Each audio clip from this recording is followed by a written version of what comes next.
यहां श्री कृष्ण अर्जुन से कहते हैं कि तुम्हें कर्म करना ही चाहिए। कर्म हर हाल में निष्क्रियता से श्रेष्ठ है तथा मनुष्य के शरीर की मूल आवश्यकताएं भी बिना कर्म के पूरी नहीं हो सकती। श्री कृष्ण ने पिछले कुछ श्लोकों में बताया कि निष्क्रिय रहना ठीक नहीं।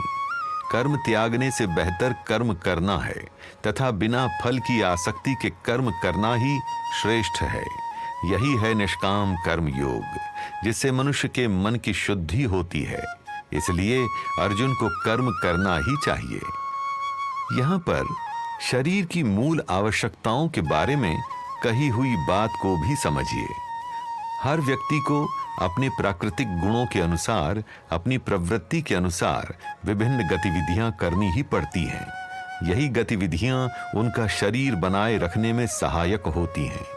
उदाहरण के लिए, एक ब्राह्मण अपने जीवन यापन के लिए भिक्षा मांगता है।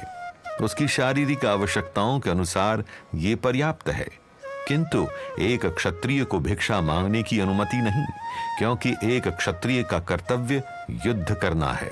इसके लिए शरीर का बलवान होना अत्यंत महत्वपूर्ण है। इसी कारणवश नियमित भोजन एवं विशेष आहार भी आवश्यक है, जो कि भिक्षा में मिले भोजन से संभव नहीं। निष्कर्ष यही है कि अर्जुन जैसे योद्धा के लिए न तो कर्म त्यागना उपयुक्त है और न ही वन में जाकर भिक्षा मांगने का विचार रखना। यदि वह मन की शुद्धि चाहता है तो उसका मार्ग कर्म से होकर ही निकलेगा। अर्जुन के लिए युद्ध करना ही सही है। इसे चाहे तार्किक दृष्टि से देखा जाए या आध्यात्मिक दृष्टि से।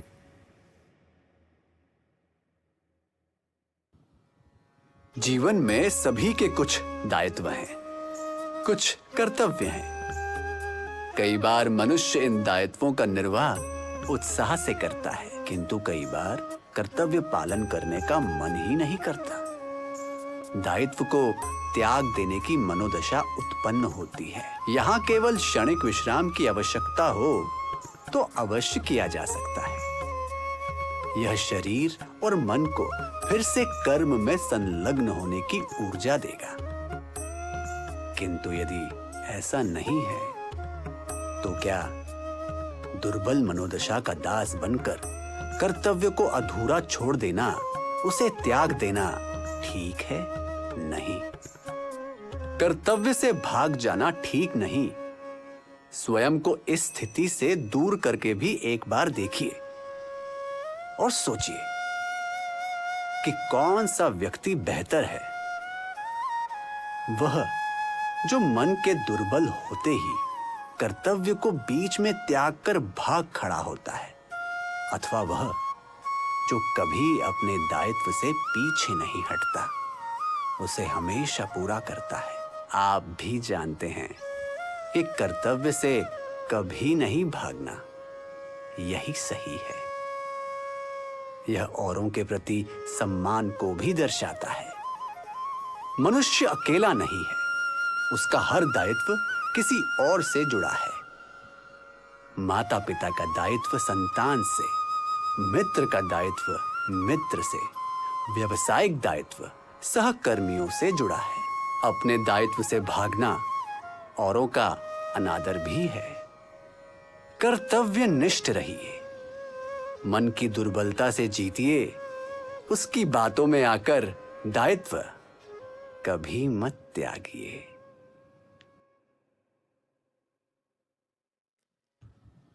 भावनाएं मनुष्य जीवन का एक अभिन्न अंग हैं। वे आवश्यक हैं, किंतु अत्यधिक भावनात्मक होना भी ठीक नहीं, विशेषकर तब जब वह आपके कर्तव्य में बाधक बने।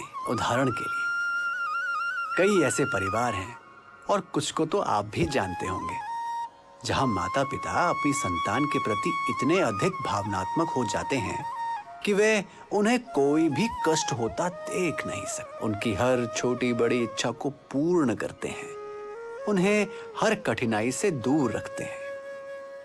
इसी कारण कई बच्चे अत्यंत हठी भी हो जाते हैं। वे केवल अपनी मनमानी करना सीख रहे हैं तथा जो भी उनके मन को नहीं भाता उससे दूर भागते हैं। माता पिता भी भावनात्मक होकर ऐसा ही चलने देते हैं। इससे बच्चों का छोटा सा हट मानकर अनदेखा कर देते हैं।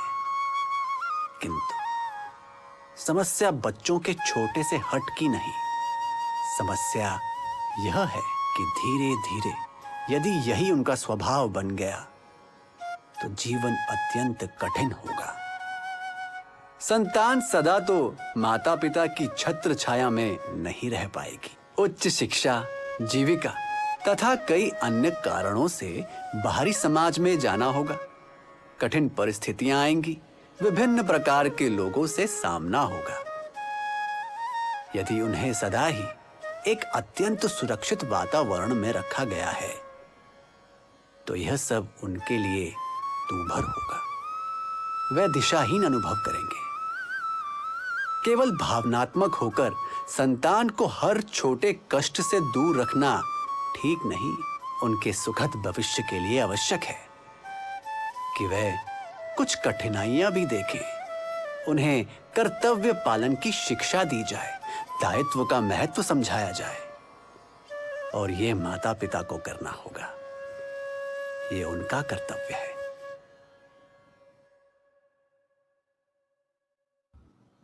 व्यावसायिक जीवन में कठिन परिस्थितियां आना तो स्वाभाविक है।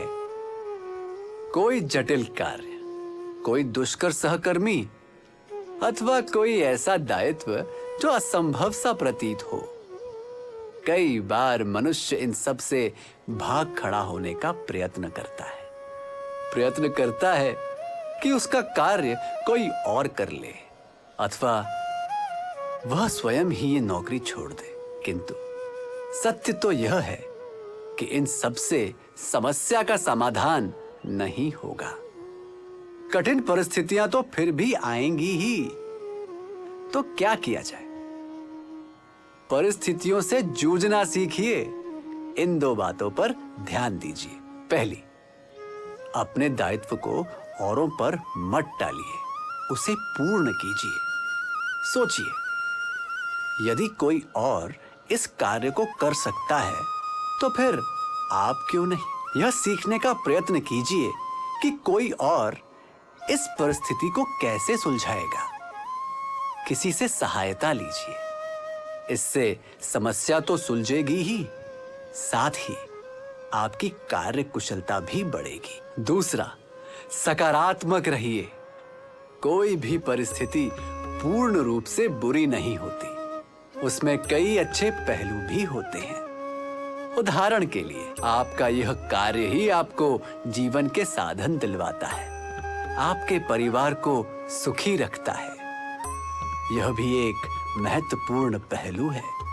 तथा साथ ही अतीत की उन घटनाओं का भी स्मरण कीजिए जब आप किसी कठिनाई में फंसे थे, भयभीत थे, किंतु समय के साथ वह कठिनाई टल गई। याद रखिए, कोई कठिनाई स्थिर नहीं, चली ही जाएगी। प्रगति की ओर जाने वाला एक ही मार्ग है, और वह है अपने कर्तव्य का निर्वाह। किसी भी अवस्था में उससे भागना उचित नहीं।